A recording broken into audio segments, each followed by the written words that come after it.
Magandang araw po muli mga kabansa. Ito yung lingkod ako paglinawan at pupugay ng isang maluwalhating pagbati at sana naman ay makarating ang mensaheng ito sa inyo na wala kayong karamdaman, na maayos ang inyong kalagayan at masaya ang inyong kabahayan.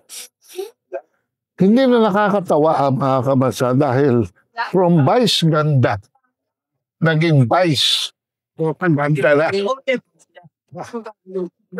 Sabi ni Harry Roque, nasa payroll ni Tammaluslos ang komedyana. That is according to Harry Roque. Aba, lugmok na si Tatay Digong, sinisipa para maklang kabayo. Magtituloy, mga kasama sa showbiz ay nagsalita na dahil marami palang asal na sa kanya. Ang tunay na kulturang Pilipino kasi, and perhaps most cultures in the world, no, mga kabansa, is pag daw na ang tao, hindi na ito binabanatan. Naniniwala kasi tayo sa karma. Nabawasan na raw ng at least 1 million ang following ng Bading sa social media, maybe more. May mga vloggers na nagtatanong kay Vice, ano kaya magiging feeling niya kung babastos siya kay Digong ay gawin rin sa nanay niya. Naku, Diyos may, huwag naman sana. Pati ang nanay niya ay magkakaroon na implikasyon dito. May mga nagpapapersonal ng grata na rin laban sa kanya. Nauna na ang laban. At sa kadahilan ng public figure siya, maaaring manganib rin ang kanyang security. Sabi ng iba, alam nila ang bahay ni Vice. May isa pa nga nagsabi na nandyan daw yan sa bandang Quezon City. No?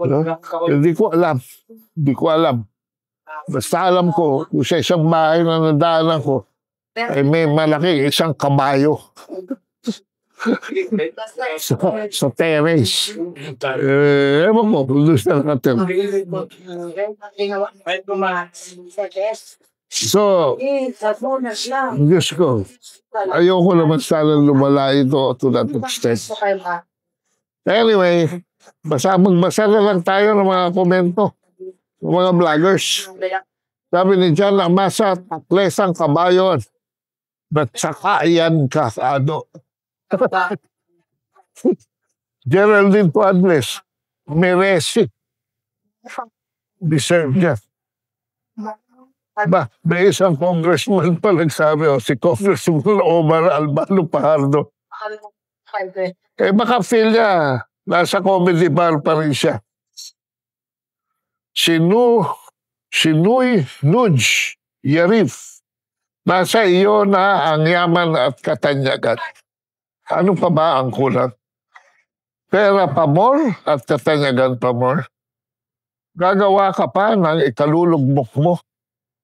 Tanga at 80-80. Ano ibig sabihin ng 80-80? Baka bobo.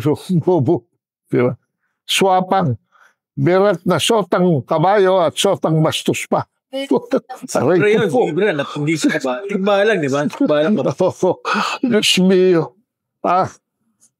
Si Med JR, ibig sabihin niyan, it's not simply joke. Yung ginawa niya, kundi naging political propaganda. Wendell Just Diaz.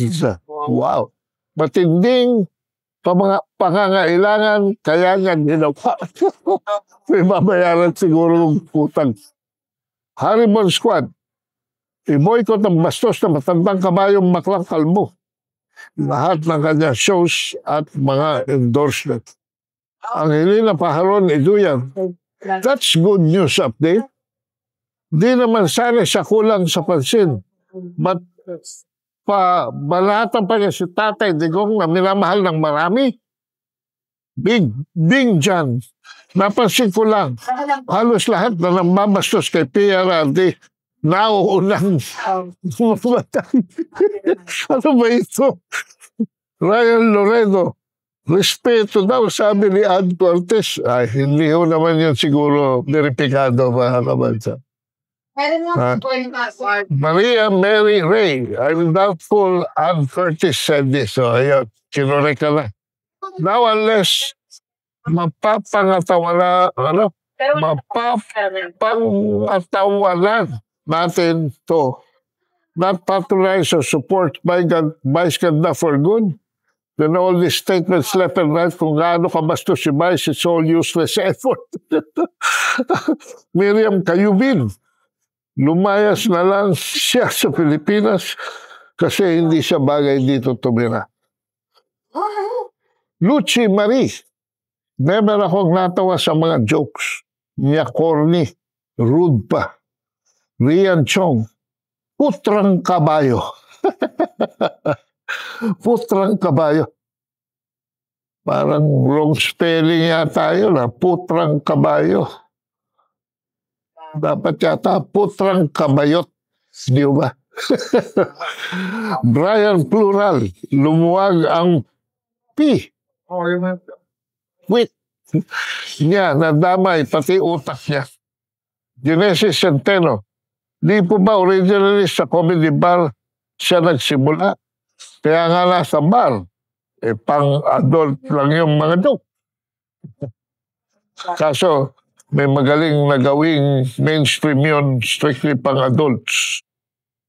Cheche Yabut, hindi mo siya pwede magpatawa na hindi siya nanlalait ng tao. Kung gawin niya sa nanay niya ang ginawa kay PRRD o yung ginawa niya kay Jessica Soho. Desi Liga, tagal ko na nanonood ng Showtime dahil dyan sa kabayong yan. Buti pa si Willie. Natural magpatawa at di nakakasakit ng damdamin. Inday na lang. Ano kayang gagawin niya kapag gisingin na siya ni Lord? Bigyan ng lesson sa lahat ng ginawa niyang pangalipusta sa maraming tao. Lesson like, magkasakit ang nanay niya. Ano kayang mararamdaman niya? Huwag naman po sana, mga kabansa. Alright. Huh? Ang problema rito, sumausaw pa si Auntie Claire, mga kabansa. Palace Press Office spoke after Vice Ganda faced backlash from Duterte supporters. This is not a make-up story or joke. This came from former President Duterte himself. So don't be offended, DDS. This makes it seem like Vice Ganda is the rude one. But wait, who is really rude? Who uses foul language? Who insults Filipino? Right? Who is truly indecent? Ako, mga kabansa, pumasok na ang palengkera na walang muring, no? Hindi niya talaga naiintindihan ko ano talaga ang dapat o hindi dapat sabihin. Lalo na siya ay press officer ng Malacanang. Well, anyway, let this all pass. And may Vice Ganda learn each lesson. Hindi ko alam kung he or she. Ha? So, teach lessons. No? At magpakumbaba naman tayo ng kaunti. No? Marami namang nakakatawa na hindi na kailangan manlait pa ng mga tao. Kaya yung joke bayat. Ha? Ads. Okay, hanggang dito na lamang po mga kabasa. Maraming salamat sa inyong pagtangkili. At It's showtime. Showtime. Hanggang sa muli. Huwag kalimutan mag-subscribe dito sa Ando Pag-Inawan. Maraming salamat.